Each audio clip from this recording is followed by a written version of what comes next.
Kuwait में एक ही खानदान के 3 अफराद के कत्ल के इल्जामात का सामना करने वाले आंध्र प्रदेश के एक शख्स ने कुवैत की जेल में फांसी लेकर खुदकुशी कर ली। वेंकटेश नामी यह शख्स वहां ड्राइवर के तौर पर काम किया करता था। उसका ताल्लुक उस जिले कपा के लक्कीरेड्डीपल्ली मंडल से है, जो साल 2018 में मुलाजिमत के लिए खलीजी मुल्क गया था।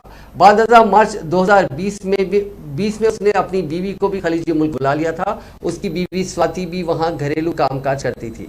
इसी दौरान वेंकटेश के कफील मोहम्मद, उसकी बीवी और बेटी के कत्ल की वारदात पेश आई। पुलिस ने तीनों के कत्ल के शुबे में वेंकटेश को गिरफ्तार करके जेल में डाल दिया था, जबकि स्वाति को हिंदुस्तान वापस भेज दिया गया था। वेंकटेश ने कुवैत की जेल में फांसी लेकर खुदकुशी कर ली। इस बात की इत्तला उसके आबाई जिले पहुंची, जिसके साथ ही इलाके में गम की लहर दौड़ गई। दूसरी तरफ गुज़िश्ता चंद दिनों से अपने शौहर की बेगुनाही को साबित करने और उसको बचाने के लिए सरगर्मी के साथ कोशिश करने वाली उसकी बीवी स्वाति और उसके दीगर रिश्तेदारों ने इल्जाम लगाया कि जेल में वेंकटेश का कत्ल किया गया। स्वाति ने कहा कि उसके शौहर वेंकटेश का कुवैत में हुए कत्ल से कोई ताल्लुक नहीं था। 80 साल मोहम्मद, उसकी 62 साल बीवी और उनकी 18 साल बेटी का कत्ल कर दिया गया था और पुलिस ने सीसीटीवी फुटेज की मदद से वेंकटेश को उस कत्ल के इल्जाम में गिरफ्तार करते हुए जेल भेज दिया था। स्वाति ने बताया कि मोहम्मद की दूसरी बीवी और रिश्तेदार उनके कत्ल के जिम्मेदार हैं, क्योंकि उनमें झगड़े हुआ करते थे।